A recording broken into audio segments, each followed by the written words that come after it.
Hello, how you feeling? Have you been all right through all those lonely, lonely, lonely, lonely nights? Hey, hey, hey, what you gonna do? It's time to break on through. Halloween edition with your old pal, old JC, the unimpeachable president for life. Unimpeachable, unimpeachable. Hello, Brandon. How's it going, man? Adam Wolf, otherwise known as Dean Assads. Y'all been watching KD After Dark on YouTube?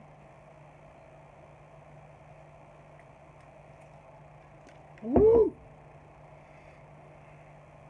Boy, everybody's coming into the house today, boy. Yeah, I'm going to go ahead and start, I guess. Man, I guess first thing I'd like to say is thanks to everybody that came out to the show this past weekend at Freeman's Pub in Gastonia, North Carolina. Thanks to Stop Talking.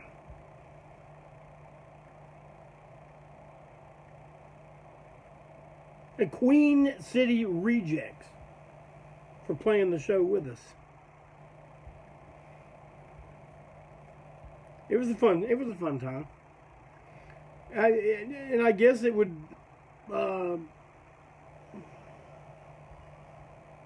officially be our Halloween show, even though we didn't kind of go over the top like we normally do as far as Halloween shows. I'm going to talk about the Halloween shows today. What I'm going to say about them, well, I don't really know, but I don't have any notes. Y'all see what's behind me there, don't you? Oh, yeah? Right before I went live here on Facebook, I was packing up t-shirts and sweatshirts. Now, who's going to look at it and go, hey, I'd like to have one of those? About 10 or 15 people, probably. Well.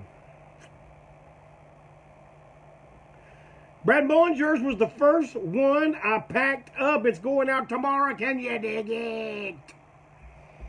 Man, you may be wearing your shirt Halloween night.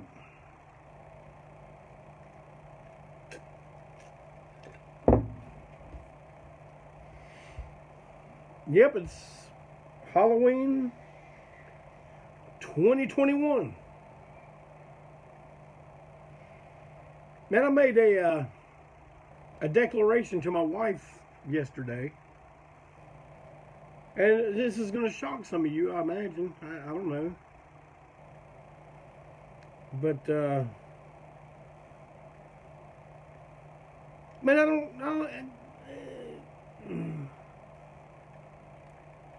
I don't really care about Halloween no more. Because I watch horror movies whenever I want to watch one. See, now, Miss Clayton ain't into the kind of horror movies I'm into. I'm not into, a lot of the, like, she don't like none of the fucking hardcore violence stuff, But she likes, like, the Universal monsters, stuff like that. I like that. But my favorite, we've gone over this time and time again. My favorite is The Hammer and American International, Amicus, all that kind of stuff from the 70s and 60s. Yeah, Brad, I don't know if it's because, when we had kids, it took on a whole new meaning. Kind of getting to relive it all through them. I don't know. Maybe when the grandkids get old enough to enjoy it a little more, maybe that'll change. I don't know, but it just doesn't. It doesn't really excite me anymore. Miss Clayton gets out some decorations that she puts all over the house. If it was up to me, she'd leave them out all the time because there's like really cool black cats and pumpkins and stuff. But she's of the mindset that if it's out all the time, she won't see it. I understand that, but I like leaving shit out. But anyway, somebody said they're hanging with Bill and the guillotines tonight. Hey, you tell old Bill that old JC said hello and safe trip. Hope you're having a great tour. Looks like you are from the pictures. Yeah, we plan on doing some work with old Bill from the guillotines and the pagans. Oh yeah. Oh yeah. I wouldn't lie to you about that. Somebody says they can't wait to see us for the first time in Spartanburg, November 13th. With our buddies from Nolans, I Hate God.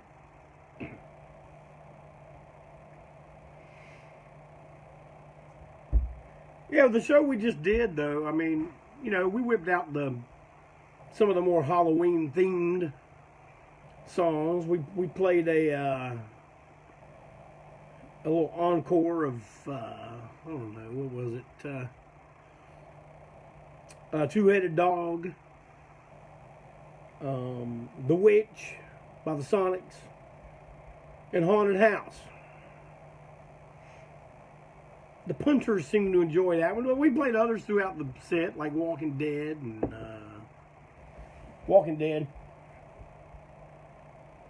Hey, I'd like to get one of those.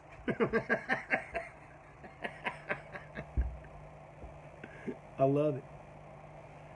You have the thing up for 3 weeks almost. Hey, get this out. Get it, get it, get it, get it, get it, get it. Can't get it no more, Hoss. Hey, I'd like to have one of those.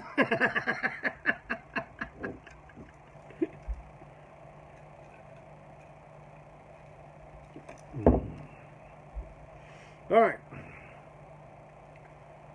I'm trying to think of what the first Halloween show we ever did was, because you know the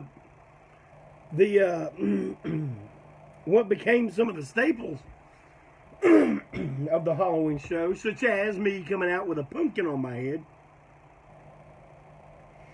We actually started that back sometime in the 80s, but it was during, you know, Halloween. And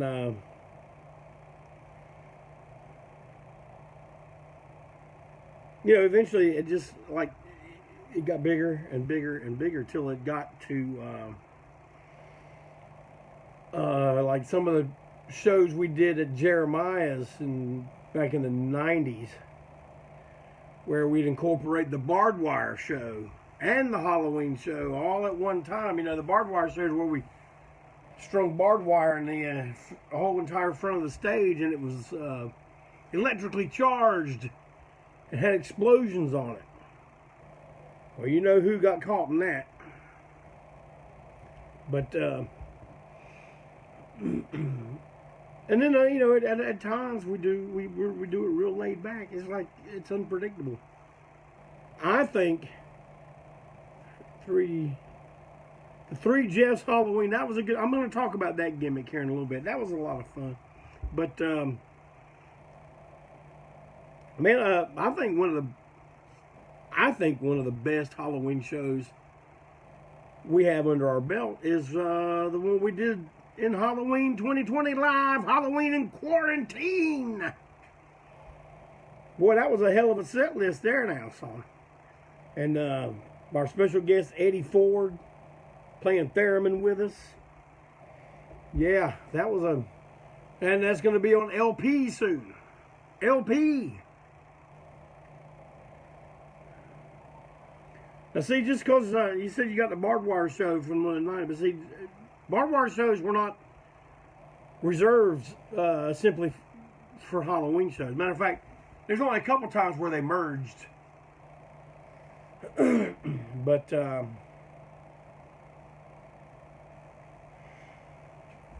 yeah, and then, you know, you see years later where that guy from that group called Fucked Up is copying the whole damn stage gimmick I was doing. And, you know, I mean, to his credit, he would credit me as an influence.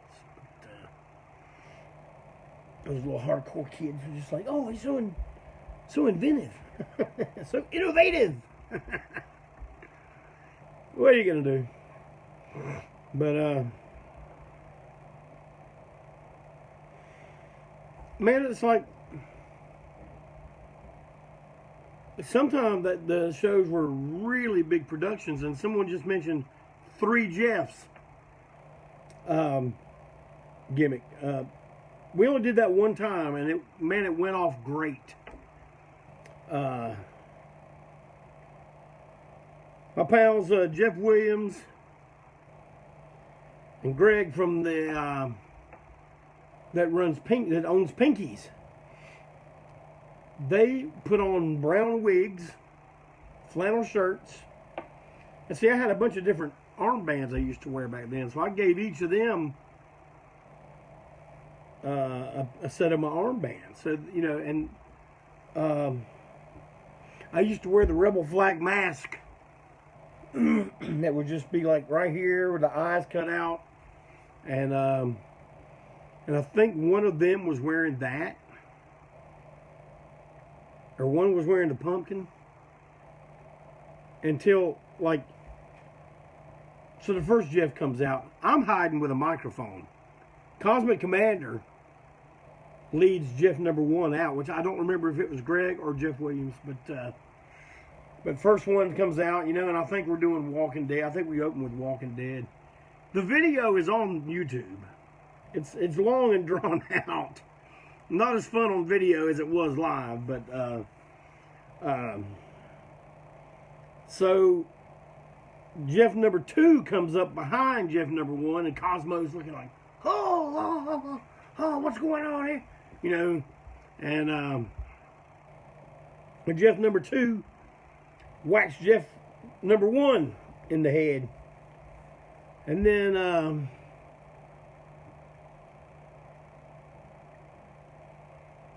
okay, I guess that was Jeff saying that Greg wore the bandana and Jeff wore the pumpkin. And so Jeff Williams comes out. He runs off Greg Alton. And then Jeff's, you know, singing a verse of Walking Dead. But it's me. I'm hiding. I'm under the monitor mixing board.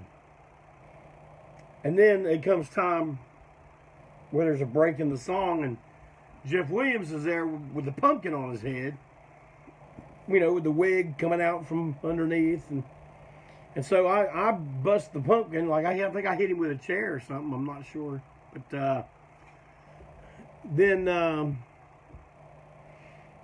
it's revealed that it's me, and then we finished the song. But it was a pretty long, drawn out, very elaborate gimmick, but for the time, it went off pretty good. I think the people that were there that got to experience it live really enjoyed it.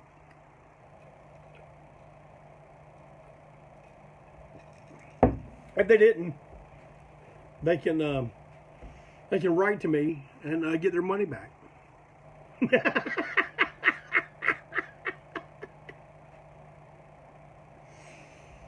Anyway, so more Halloween shows. I don't even know what to say about them exactly. I mean, we've done them in so many places. The pumpkin was always pretty much a staple in those shows. I remember a real big production we did at Tremont. I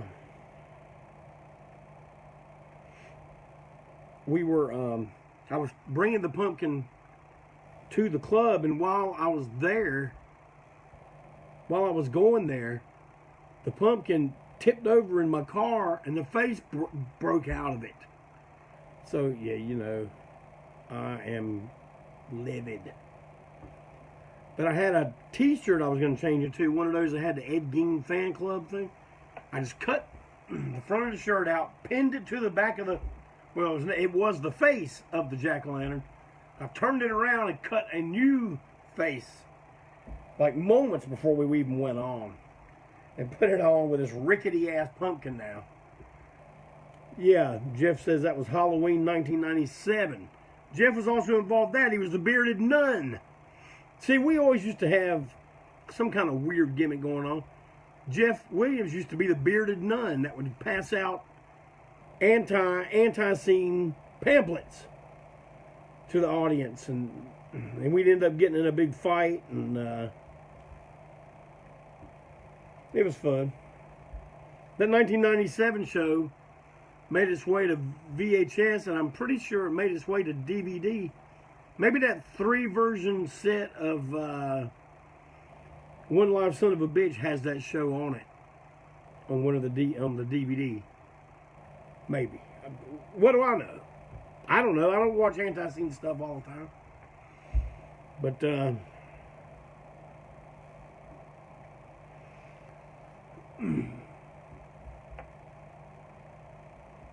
man, you know, talk about Halloween. There's one Halloween that that it really kind of sticks in my head. I'm going to tell this story, and I don't give a damn what details of this story damage people's psyche. I don't care. If you get offended, good, and then maybe you should go somewhere else and not break on through. But I'm going to tell this. It must have been a Halloween sometime in the 60s. Now, the other day, I'm looking at Tesco V's page, and he's got, you know, a ton of really good old Ben Cooper masks.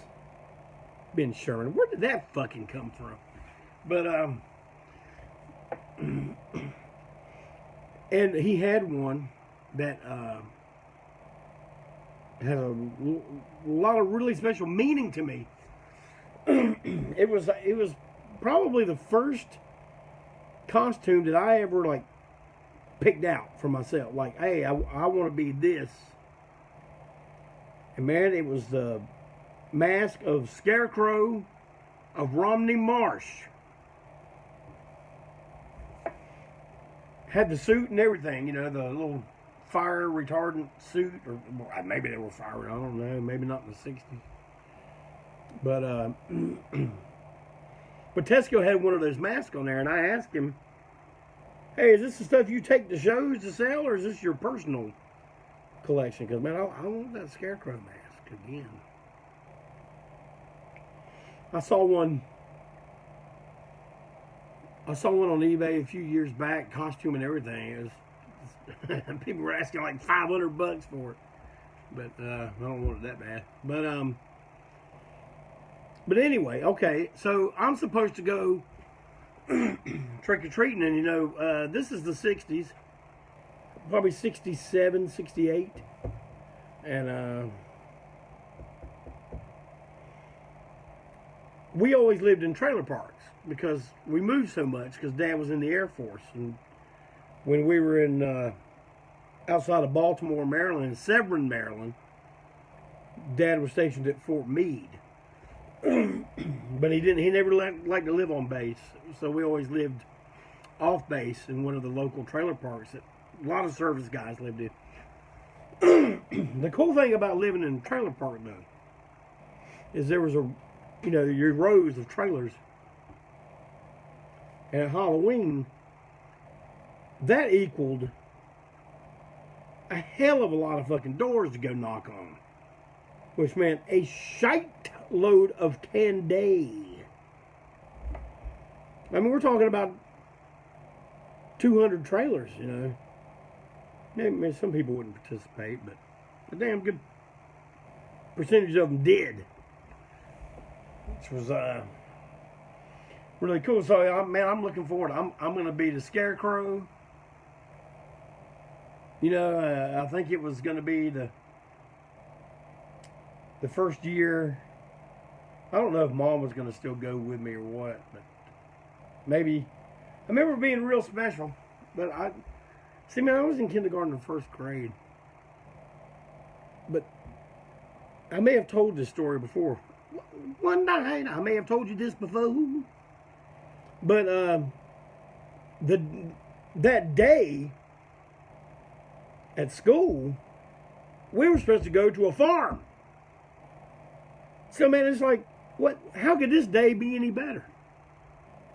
First of all, we don't have to do school stuff because we get to go to a farm and look at cows and horses and pigs. Then you get to come home and get ready and go out and go trick-or-treating. Like, mega trick-or-treating in this damn trailer park. I mean, it was swarming with kids.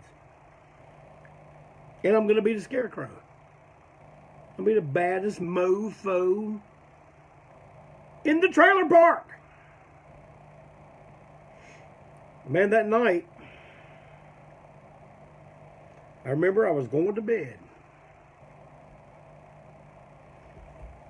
And my mom said, you know, come here, give me a hug good night.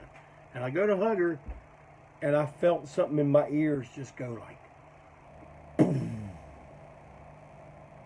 And man, it was like somebody was taking their knuckles and just doing like this. And I was like, ah. I was like, what the heck? And I said, Mom, something's happening. And man, I swole up. I had the mumps. Then came the fever. Then came the fluid out of the ears.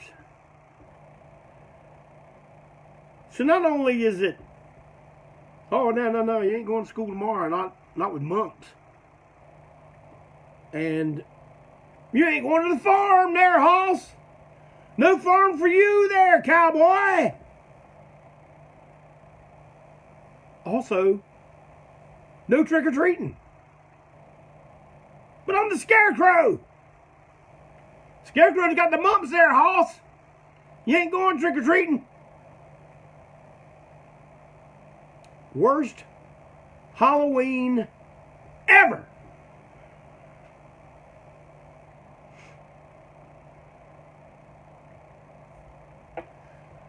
Now, look, I'm not trying to garner any sympathy here,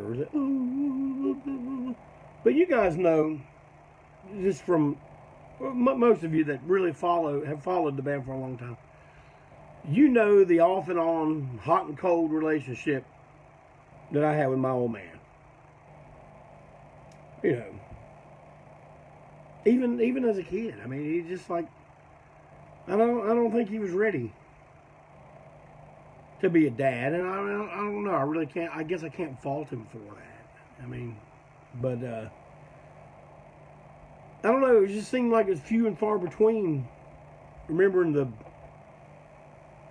the really nice things he would do, but I guess Mom had talked to him on the phone, and he's like, man, this kid's devastated. Not only did he not get to go to the damn farm, now there's no trick-or-treating, and on top of it all off, he feels like shit. Ears popping and water fluid coming out, man, nightmare. If it happened today, Dr. Fauci would be screaming about wearing a mask for that, but God, it was terrible. But the old man comes home from work that night, and I don't know, maybe some of my friends brought me some candy by or something. I don't remember. But the old man went and bought me the German G.I. Joe. Oh yeah, they had one. See, that's back when kids could play with toys like that and not worry about somebody crawling up in a ball and getting in the fetal position and screaming because it reminded them of something they didn't even live through. We didn't think nothing of it. I just, you know, and like I never seen a German hand grenade. I didn't know what that was.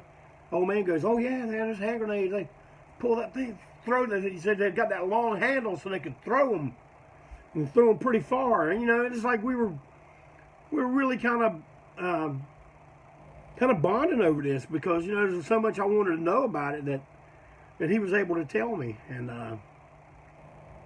that was a good moment. Good moment, even though it was shittiest Halloween ever. It provided a good memory of a little bit of bonding with me and the old man, and I'll always remember that. Probably until the day I die.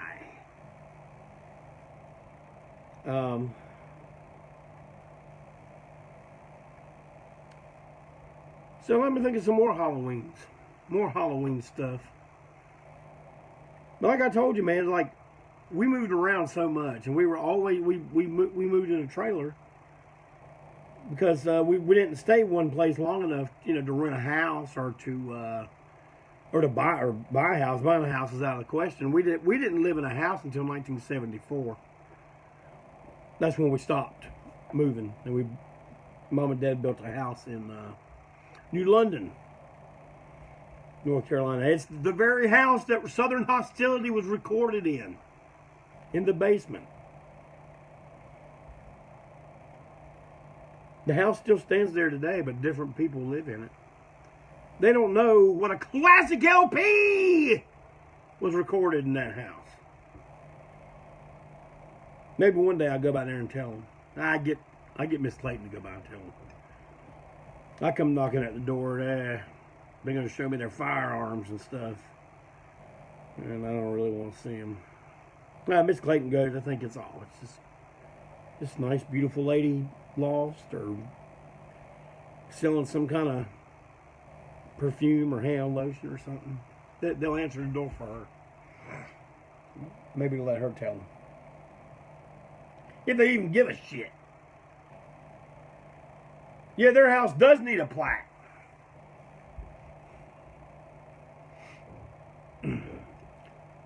I mean, if y'all got any questions about them Halloween shows, man, just ask.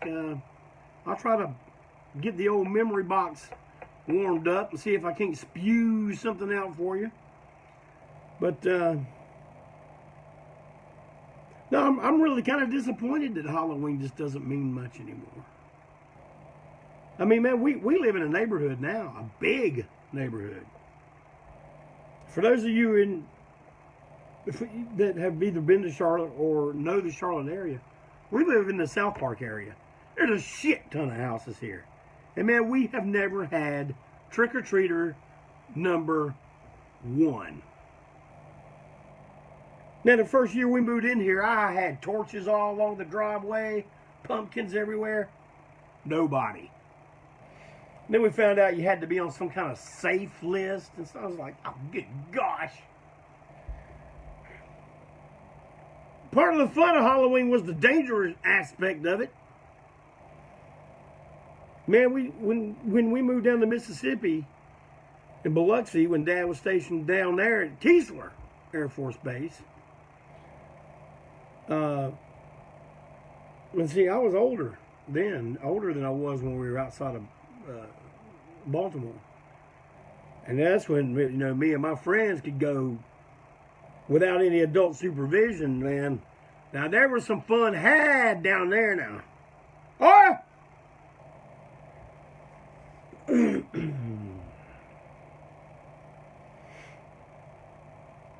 Man, you know, and like then, we had the smarts to bring our bikes along so we could bring an extra bag or an extra bucket for when it got too full.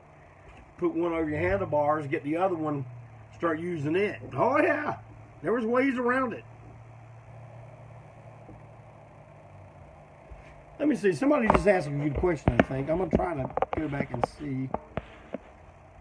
Nick, is there a Halloween-themed song you've always wanted to do, but never did? You know, I was going to bring this up at some point.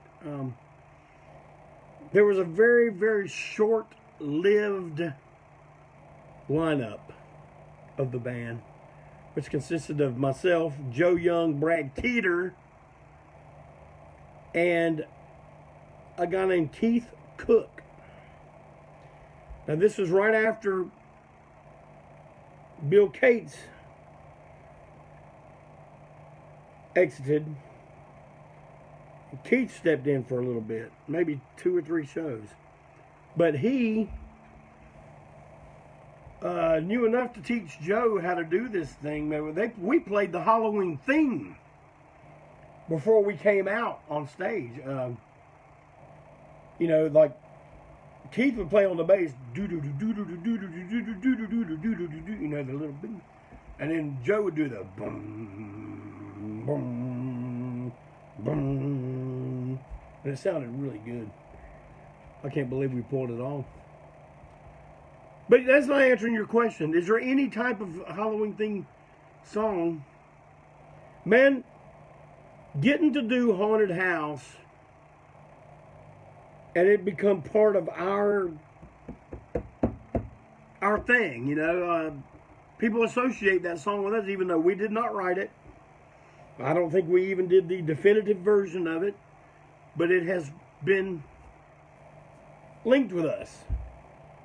That has been one of the greatest things to me, because, man, I love that. I've loved that song from the moment I heard it for the first time. And there's never a time when I have not enjoyed doing it.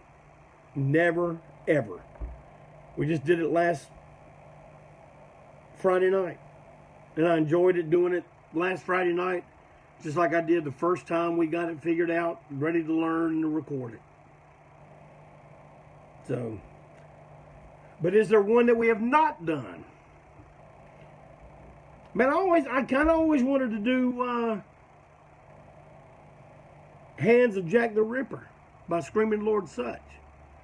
But the version that's on this Lord Sutch and Heavy Friends Hands of Jack the Ripper live.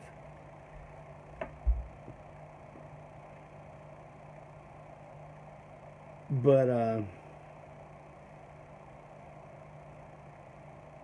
I mean, there's another one, you know, where the guys in the background, Ripper, Jack the Ripper, Ripper, Jack the Ripper. I don't like that one as much as I like the one on the live record where they're going, hands of the Ripper, yes, the hands. I like that one better.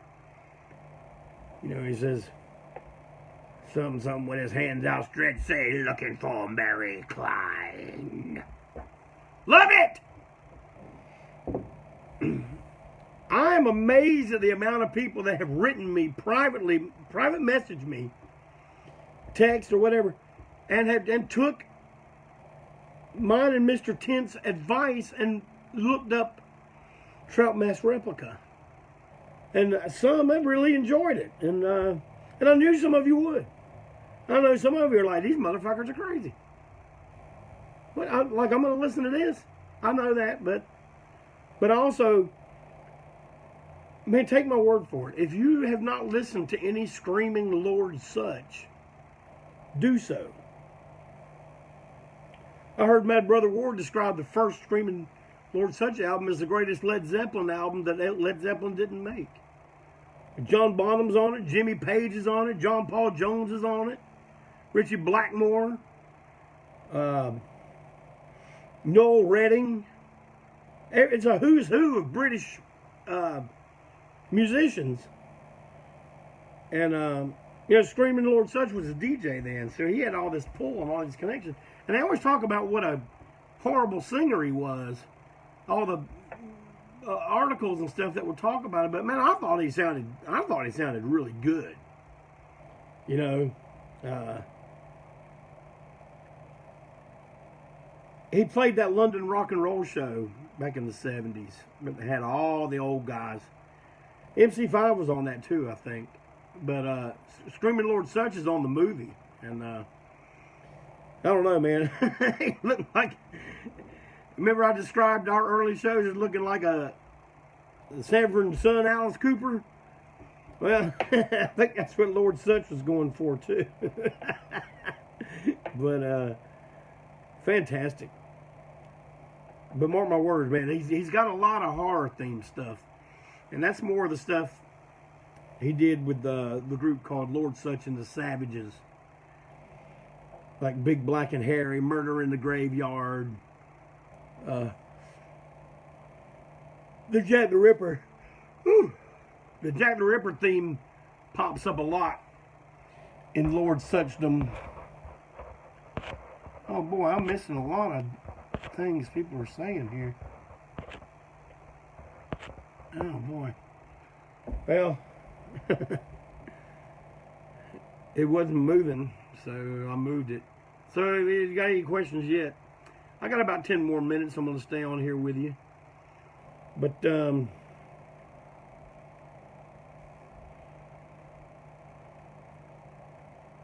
y'all remember, this might have been in the 60s, more than likely, but we used to get these suckers, man. They were orange. Opaque orange. They weren't, you couldn't see through them. Opaque orange. And there was like a witch on one, a black cat, maybe a bat or something, and they, you know, they were raised up, and they had black on them. You lick them and lick all that black off, but you know, it'd be like all orange. But man, those damn things were good. And I've never seen them since. I don't even know what they were called. But well,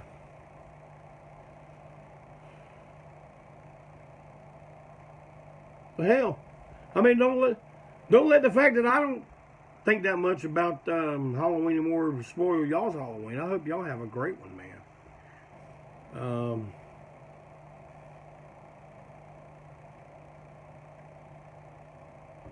Yes, David Duvall, you are correct. The pumpkins would be white. Yep, you are correct. That just, right when you wrote that popped into my head.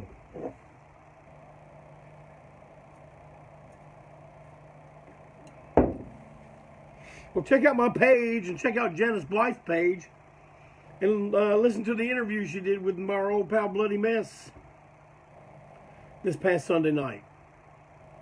Short but sweet. Then, you know, go visit Janice's page. Still time to buy some Halloween gifts. Man, imagine somebody gets an autographed Janice Blythe in the mail. Oh, God almighty. What kind of Halloween? But, your assignment, listen to some Screaming Lord Such this week.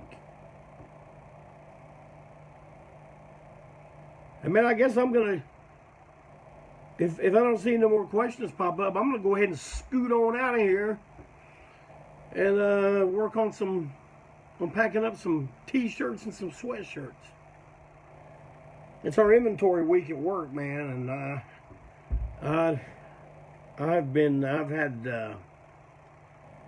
I'm really behind in my mail. So everybody going, damn, Clayton ordered something from me 2 weeks ago. Ain't gosh. I understand, and I don't blame you for being sore, but it's coming. Oh yeah, it's coming.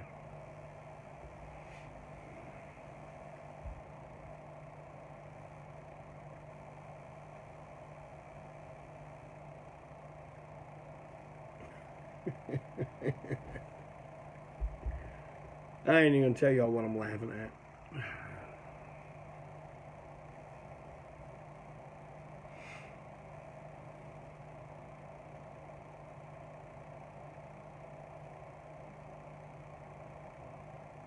Well, everybody,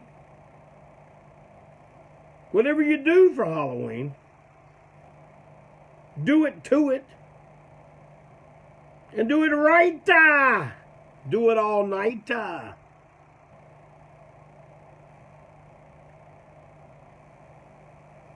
Be safe doing it.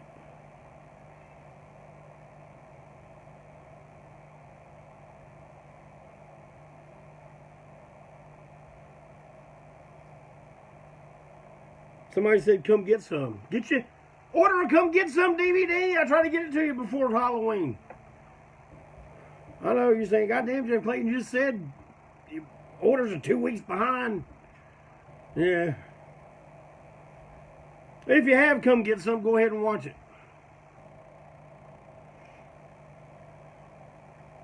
But I tell you what, even though old JC ain't much of a celebratory member of Halloween anymore, I still love autumn. I still love October.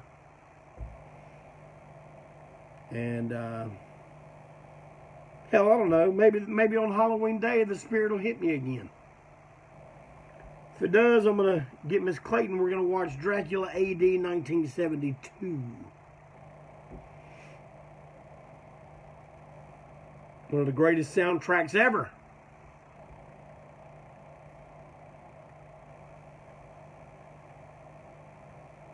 So happy Halloween, everybody. From your old pal, JC. Do what you gotta do. Make sure you do it right. Because one of them things you do might be breaking on through.